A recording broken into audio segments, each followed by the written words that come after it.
Välkomna hit till det här morgonmötet med medicinska fakulteten. Jag heter Johanna Erlandsson och är kommunikationschef här.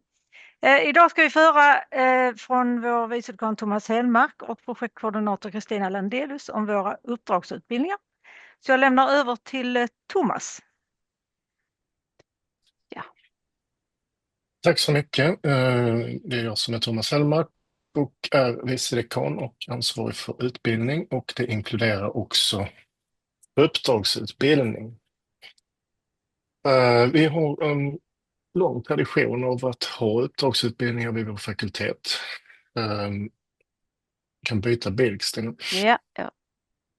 Så tack. Framförallt är det nog institutionen för hälsovetenskaper som har de flesta utbildningar, men jag tror att alla institutioner har någon typ av uppdragsutbildning, och det kan vara allt från SK-kurser, men internationella utbildningar och annat också.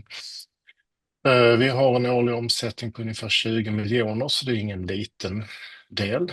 Jämför man det med hela grundutbildningsverksamheten så är det ju en försvinnande liten del. Så här finns potential att öka. Nu byter vi bild. Och anledningen att vi har det här mötet är att det har skett en del förändringar. Lunds universitet har haft en gemensam avdelning som har hetat LUSE, Lund University Decommissioned Education. Den beslutades att den skulle avvecklas i ett led av besparingar på central nivå, vilket har gjort att vi har tagit över det här på fakultetsnivå nu.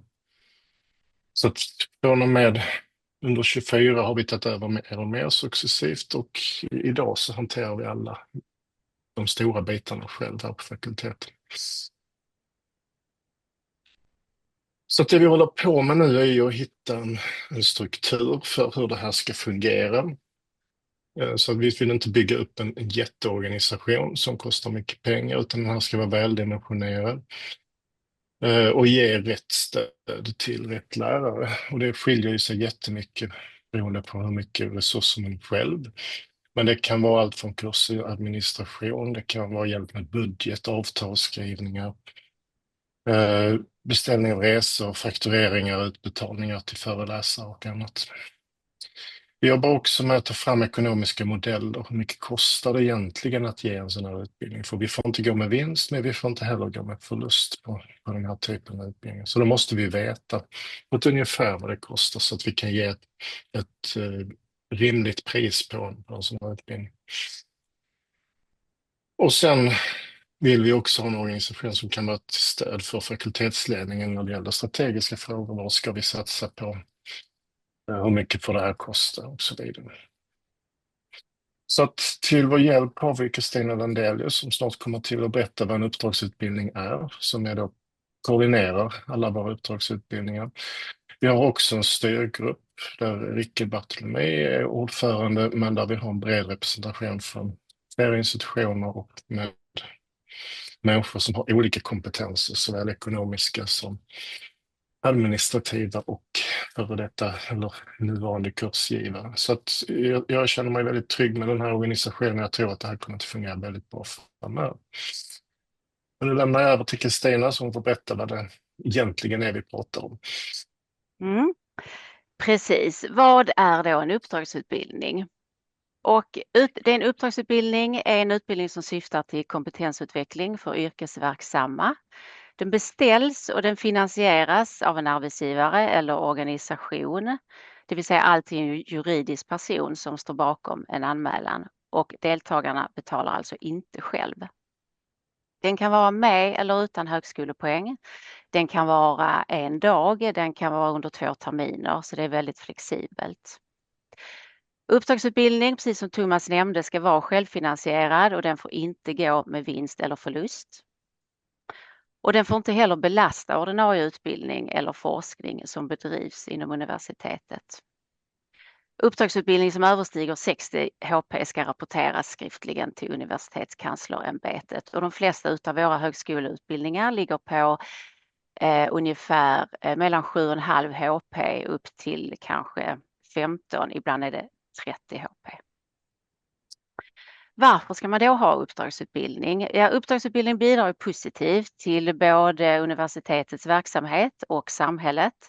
genom att främja då livslångt lärande och framförallt att möta specifika kompetensbehov ute i samhället eller inom organisationer. Det är ett flexibelt och förhållandevis snabbt sätt att möta olika behov som uppkommer i samhället. Och det ger också möjligheter för deltagare att kombinera arbete och utbildning. Kurserna, de flesta utav våra kurser lite längre, går oftast på kvartsfart. Och utbildningarna kan då anpassas efter kundens behov, både gällande innehåll och när i tiden en kurs ska ske. Vi har till exempel inom medicinska fakulteten så har vi öppna utbildningar och då kan man säga att det är utformade för en bredare målgrupp där deltagarna kommer från olika regioner, kommuner eller organisationer. Vi har också skräddarsydda utbildningar och vi kan ha avtal med organisationer för att genomföra en utbildningsinsats. Det kan handla om Socialstyrelsen, Arbetsförmedlingen, Sida eller Region Skåne. Där ett speciellt behov uppkommer och där vi då arbetar fram en uppdragsutbildning tillsammans med uppdragsgivaren.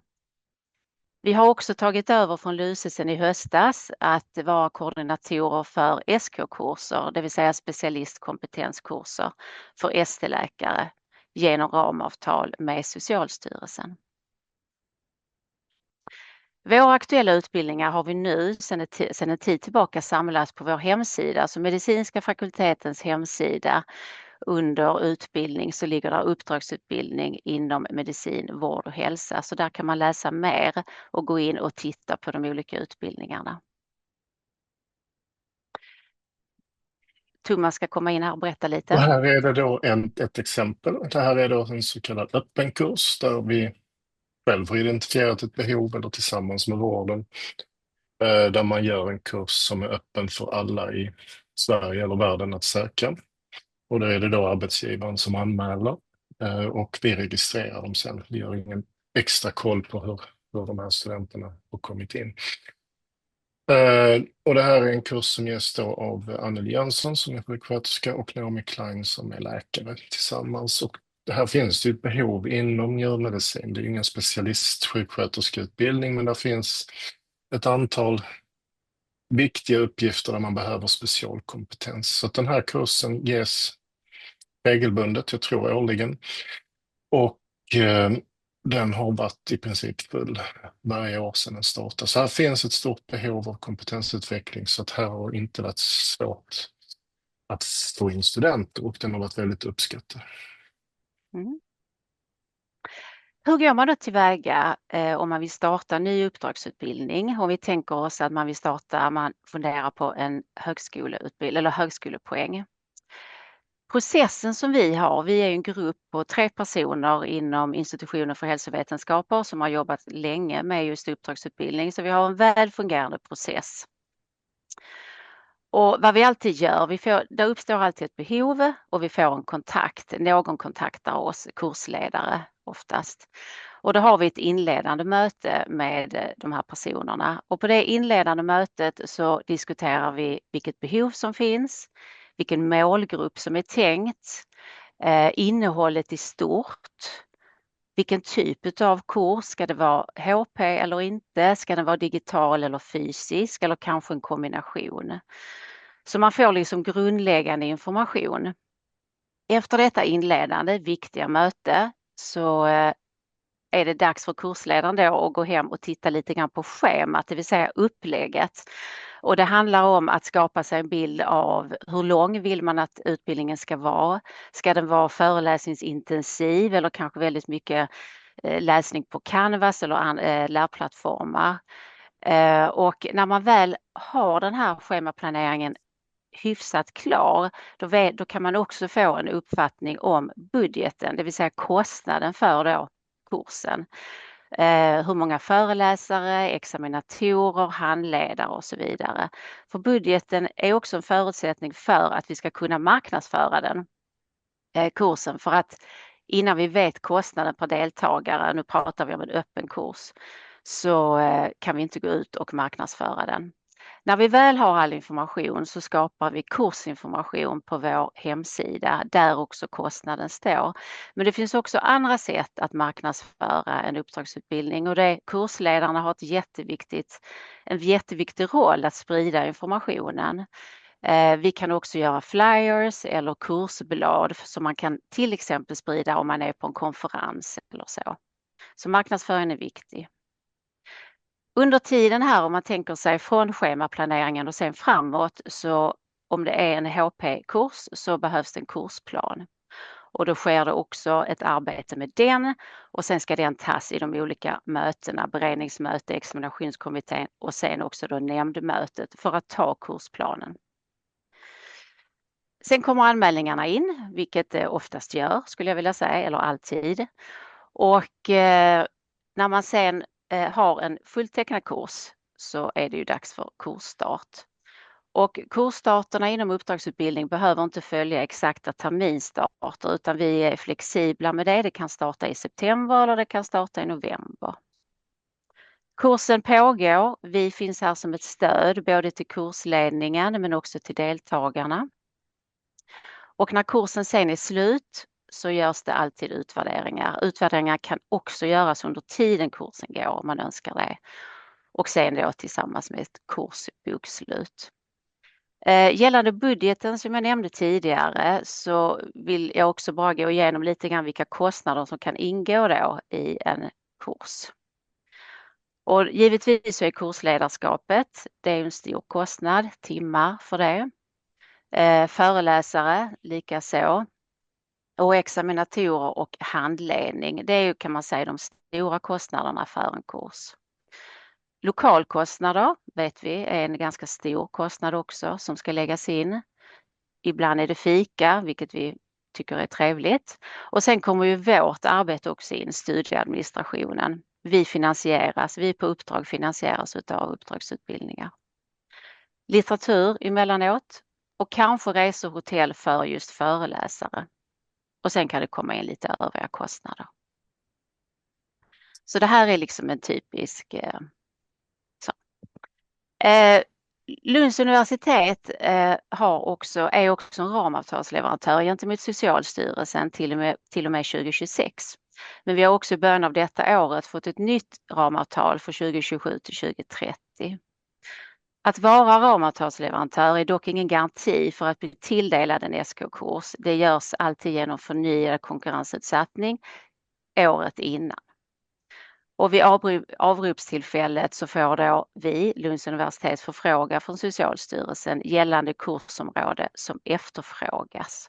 Och där har Socialstyrelsen gjort en behovsinventering och sen skickar de en lista ut till då lärosätena som är ganska så mastig på olika områden som man vill ha utbildning inom.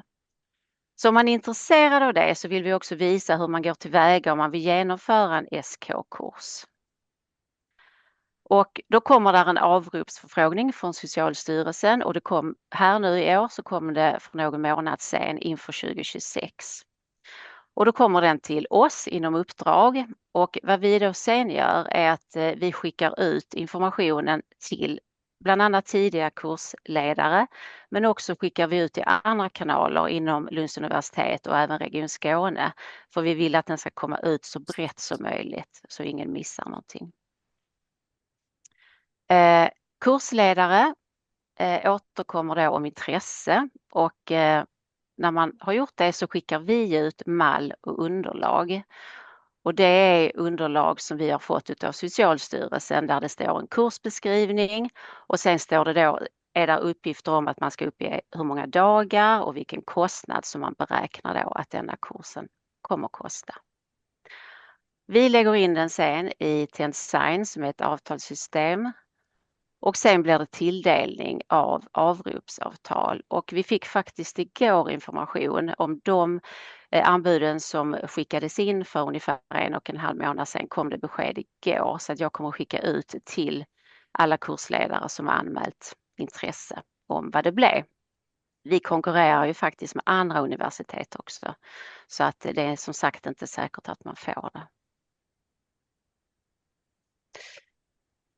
Ja. Thomas.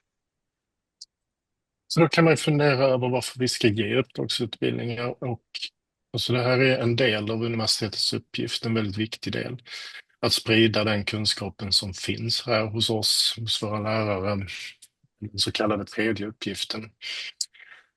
Det är ju en möjlighet för oss som är lärare att sprida den kunskapen som vi har tagit fram, att implementera nya forskningsrön, se till att Lunds universitet och universitetssjukhuset får en viktigare roll. Alltså det här är en del av marknadsföringen för hela vår verksamhet. Det är också en väldigt bra möjlighet att få undervisa. Vi vet att grundutbildningsanslagen de minskar varje år, och det ibland kan vara svårt att hitta läraruppdrag. Så är det här en jättebra möjlighet. Sen hjälper vi samhället naturligtvis med att komma framåt. Inte minst vården är ju en väldigt viktig del av det här. Men jag tycker att man kan titta bredare på detta också. Finns det andra avnämare? Försvaret kommer sannolikt att bli en större kund hos oss. Men det finns ju också företag i vår närhet eller i hela Sverige. Det går ju att köra distanskurser som man kan plocka in en väldigt stort underlag. Så det handlar ju väldigt mycket om att fundera. Är det någonting som jag kan hjälpa till med, så är det här ett sätt att få skapa sin egen kurs och att nå ut med kunskap och förmedla den vidare. Så att det är någonting vi vill uppmuntra alla att tänka till på. Naturligtvis ska vi vara med på alla SK-kurser där vi har kompetensen i Lund. Men det finns väldigt mycket fler behov som jag tror vi kan hjälpa till att uppfylla. Så att jag vill ju uppmana er att kontakta Kristina och vår enhet. Om ni har någon idé eller om ni har frågor, hur ska jag göra, hur ska jag tänka? Vi har en gemensam mejl då inom uppdrag som ni kan skicka till, och ni kan också kontakta mig direkt ifall ni vill det. Vi sitter ju på BMC i 13 då. Och som sagt var, som jag nämnde innan då, så har vi en hemsida då där man också kan gå in och läsa om de olika utbildningarna som vi har. Så att det hoppas vi att ni gör. Och nu tänkte vi att det kanske var dags för lite frågor. Om det är någon som har frågor, i annat fall så kan ni alltid återkomma till oss. Men det är kanske någon som har frågor just nu. Ja, vi har några frågor här. Vi kan kanske göra så att vi slutar dela presentationen. Den första frågan här är: för vem skrivs kursutvärdering, kursbokslutet? Vem är kvalitetsansvarig på uppdragskurserna? Det är jag som är kvalitetsansvarig, så att de skrivs åt grundutbildningsnämnden egentligen, som ser till att vi håller. Vi sätter Lunds universitets sigill på alla de här kurserna. Och där finns ett krav på att de ska uppfylla samma kvalitetskrav som vi har på all vår utbildning. Hur stort är adminpåslaget? Då menar de vår administration, kan man säga. Och det ser olika ut för vilken typ av kurs det är faktiskt. Vi har ingen fast procentsats, utan det är alltid en diskussion. Vi har ju till exempel en kurs nu till hösten som bara är en dag. Alltså det blir en väldigt litet påslag. Sen har vi vissa kurser, de kurserna som är 30 HP, det är givetvis mer. Så att det arbetet som ingår, det är ju hela, kan man säga, förarbetet. Det är ju under utbildningens gång, det är registrering i LADOC, det är information ut till kursdeltagarna. Det är ju hela det arbetet som vi gör också innan, under och efter. Så att det ser väldigt olika ut beroende på vilken typ av kurs det är. Så vi kan inte säga en fast summa. Men det finns ju ett jättespann, allt från att man egentligen bara registrerar studenterna och sätter upp det på hemsidan, till att man har hjälp med att ordna middagar, utflykter, resor. Så att det beror på vilket stöd man behöver. Vi försöker ju anpassa priset efter den servicen man behöver. Precis. Och det ska ju finnas möjlighet att få mycket stöd. Är man ensam, har en idé men jag vill ändå klara det här, så går det att få stöd, att lägga upp hemsidor, kurshemsidor, uppgifter. Precis. Marknadsföringsmaterial och så vidare också. Hur många deltagare brukar det vara på en uppdragsutbildning? Ja, det brukar ungefär vara 15 till 25 kan man säga, oftast runt 20. Och det är lite grann också beroende på budgeten. Ibland så är det vissa kurser där det är önskvärt att man är färre. Och då blir det också automatiskt en lite högre kostnad per deltagare. Så det är ju alltid en diskussion mellan kursledare och oss då. Så att omkring mellan 15 och 25. Vissa kurser är dock lite mindre.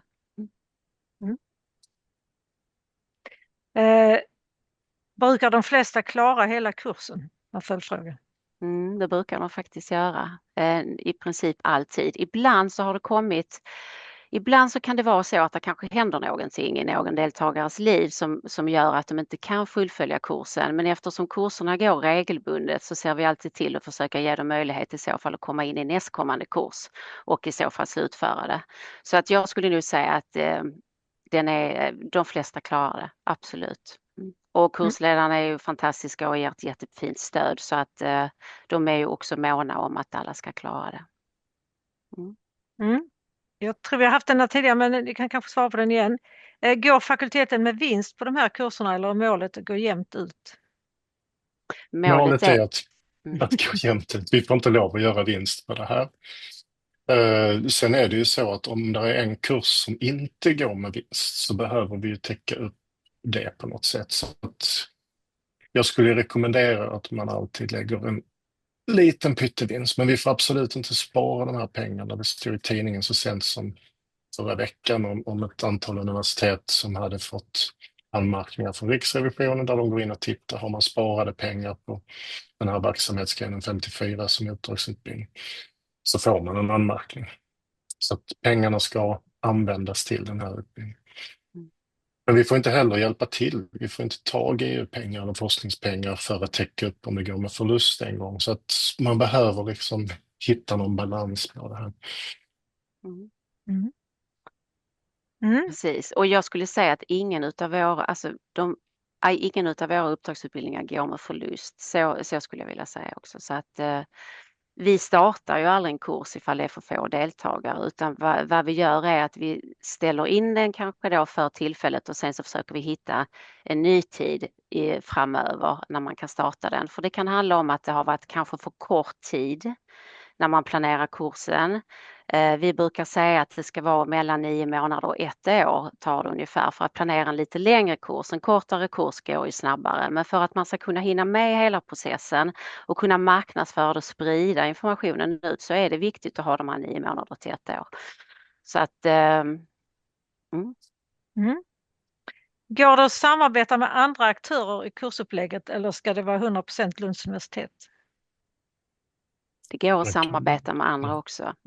Huvudsakligen är Lunds universitet, men det går att samarbeta. Vi har ju väldigt mycket samarbete med Region Skåne, också gällande många kurser. Så att man kan ju plocka in lärare på timmar eller på arvode och använda. Precis. Det nämndes tidigare här att ni använder, när ni får in anbud på SK-kurser så hör ni av er till de som har anmält sig.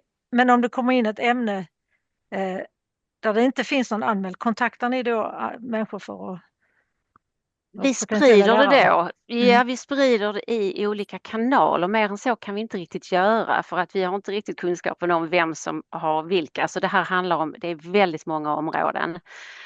Så att vi försöker ju verkligen sprida det så mycket som möjligt. Framförallt inom medicinska fakulteten och också Region Skåne skulle jag vilja säga, Thomas.